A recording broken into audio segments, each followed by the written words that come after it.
বাংলার শিক্ষককে ICT training দিয়েছেন, আপনি দর্শনের শিক্ষককে আইসিটি ট্রেনিং দিয়েছেন। উনি অ্যাপারেন্টলি ট্রেনিং নিয়েছেন, কিন্তু ওখানে কলেজে যাওয়ার পরে এটাকে আর ট্রেনিং ইম্পার্টটা ঠিকমতো মিনিটটা ঠিকমতো করা যায় নাই। বহু কলেজে আপনার কম্পিউটার পড়ে আছে, তারা ওপেনও করে নাই, খুলেও নাই, এমনভাবে হচ্ছে।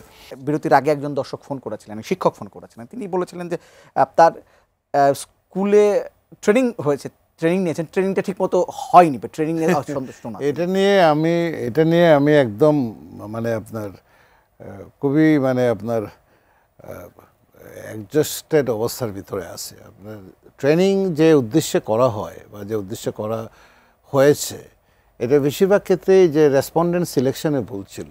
আপনি বাংলার শিক্ষককে আইসিটি ট্রেনিং দিয়েছেন, আপনি দর্শনের শিক্ষককে আইসিটি ট্রেনিং দিয়েছেন।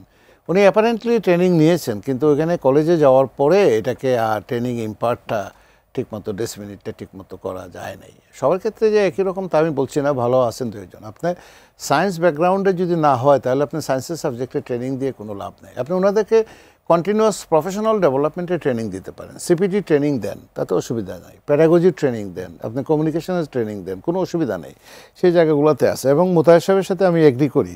এই জন্য আমরা এবার যে ট্রেনিংগুলো দিচ্ছি, শিক্ষকদের ট্রেনিং নিচ্ছি আমরা, একদম টু দি পয়েন্ট। কাকে দিয়ে ট্রেনিংটা করা, ট্রেনিং দিলেই হবে না, তাকে তো উপকরণ দিতে হবে, তাকে একটা ল্যাপটপ দিতে হবে, অথবা তাকে কম্পিউটার দিতে হবে, ব্যবস্থা করে দিতে হবে যাতে ওইখানে গিয়ে সে এটা করতে পারে। আবার ওই ল্যাপটপ অথবা ট্যাব আপনি এত পুরানো মডেলে দিলে হবে না, দিলে সে তার বাচ্চাকে দিয়ে দেয় গেম খেলার জন্য। আপনাকে দিতে হবে একটু আপডেটেড মডেলের, যাতে সে সেটা গিয়ে ক্লাসে বাচ্চাদেরকে এটা করাইতে পারে এবং দিতে পারে। বহু কলেজে আপনার কম্পিউটার পড়ে আছে, তারা ওপেনও করে নাই, খুলেও নাই, এমনভাবে হচ্ছে। এরকম একটা হেফাজত অবস্থার ভিতরে যে শিক্ষা ব্যবস্থা গত 53-54 বছরে বাংলাদেশে যে জায়গাটাতে আছে, সেই শিক্ষা ব্যবস্থাটাতে কেউই আমরা সেইভাবে নজর দেই নাই। এবং এছাড়া আমাদের এখানে আর তেমন কোনো উপায়ও নাই, কারণ আমরা যে প্রডিউস করছি ছেলে মেয়ে, তাদের সাথে ইন্ডাস্ট্রির কোনো যোগাযোগ নাই। এবং এটা ফোর্থ ইন্ডাস্ট্রিয়াল রিভলিউশন তো দূরের কথা, এটা ফার্স্ট ইন্ডাস্ট্রিয়াল রিভলিউশনও। দুনিয়া যেভাবে হাঁটছে আমরা এভাবে হাঁটছি না। আমি একটা এক্সাম্পল দিয়ে শেষ করি আপনাকে। আমি যে রিসেন্টলি আমেরিকাতে গিয়েছিলাম, তাদের কোনো বিশ্ববিদ্যালয়, একটা বিশ্ববিদ্যালয়ের, ওই যে বললাম city college of new York, তাদের ফিজিক্সের ল্যাবটা তারা রিনোভেট করছে $2 বিলিয়ন, 25,000 কোটি টাকা দিয়ে।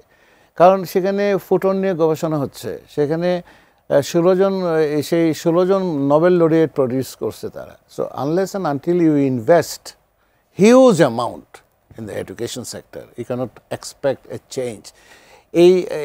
এই পিসমিল বেসিসে আপনি শিক্ষাকে আপনি একদম উপরের দিকে নিয়ে যাবেন। সিঙ্গাপুরের কথা দেখেন, তারা ম্যাসিভ ইনভেস্টমেন্ট করেছে। চায়না দেখেন ম্যাসিভ ইনভেস্টমেন্ট করেছে আপনার এই এডুকেশন সেক্টরে।